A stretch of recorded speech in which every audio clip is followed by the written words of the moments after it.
भारत की भूमि अनंत कथाओं का घर है। इन कहानियों में पराक्रम है, साहस है और दैवीय शक्तियों की रोचक झलक भी। आज हम एक ऐसे ही बालक की गाथा सुनाएंगे जिसके कर्मों ने न सिर्फ उसके गांव को बचाया बल्कि उसके ईश्वरीय स्वरूप का भी संकेत दिया। ये है वृंदावन के कृष्ण और कालिया नाग के संघर्ष की कहानी। वृंदावन की पावन धरती, जहां गोप और गोपियों का सरल जीवन प्रवाहमान था।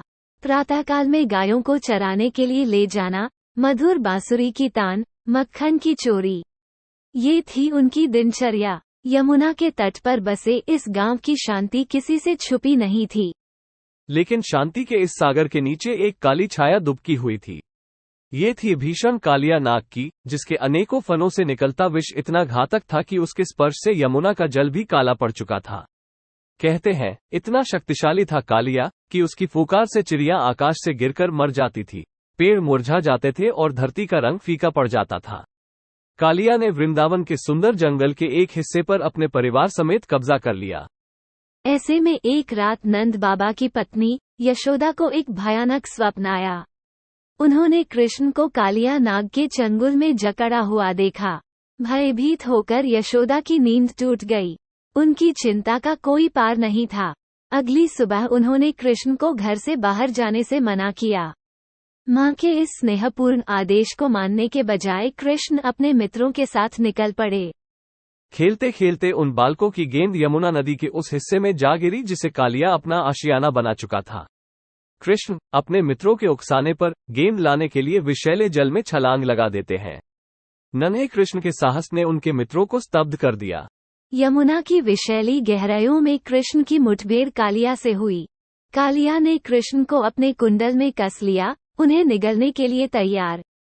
किंतु इस बालक ने अद्भुत बल और चतुराई दिखाई।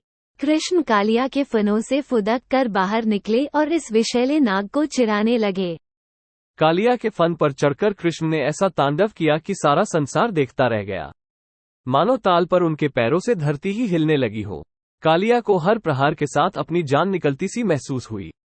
अंत में कालिया की पत्नियां कृष्ण से विनती करने लगी कि वे उनके स्वामी कालिया को जीवन दान दें। दयालु कृष्ण ने उन्हें वचन दिया कि अगर कालिया अपने परिवार समेत वृंदावन छोड़कर चला जाएगा तो वे उसका वध नहीं करेंगे। पक्षीराज गरुड़ के भय से कालिया को ये बात स्वीकार करनी पड़ी। कृष्ण ने उन्हें रामानक द्वीप पर सुरक्षित जाने का वचन दिया। जैसी ही कालिया ने वृंदावन छोड़ा, यमुना नदी का जल फिर से साफ होने लगा। पेड़ पौधों पर फिर से हरियाली लौट आई। कृष्ण ने अपने मित्रों के साथ मिलकर उसी विशाल पेड़ पर, जिसकी कालिया के विष ने जान ले ली थी, एक सुंदर सा वृक्ष गृह बनाया। इधर कृष्ण के न लौटने से गांव में कोहराम मच गया था। यशोदा माता का तो बुरा हाल था। कृष्ण के मित्रों ने उन्हें यमुना की ओर जाने का वृतांत सुनाया। नंद बाबा, यशोदा और सभी ग्रामवासी यमुना की ओर दौड़ पड़े।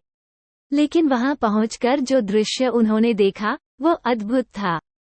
कृष्ण बड़े ही शान से कालिया के फन पर बैठे हुए बाहर निकले। कृष्ण को सकुशल देख उनका हृदय हुआ से भर उठा। सभी ने समझ लिया कि कृष्ण कोई साधारण बालक नहीं है। नटखट तो है, मक्खनचोर तो है, लेकिन उनमें देवत्व की झलक भी है। वृंदावन में फिर से उल्लास छा गया। बांसुरी की तान गूंजने लगी और नन्हे कृष्ण की लीलाएं अनवरत जारी रहीं। ये कहानी हमें प्रकृति के संतुलन की याद दिलाती है, अच्छाई और बुराई के बीच का संघर्ष, और अंत में सर्वशक्तिमान की विजय।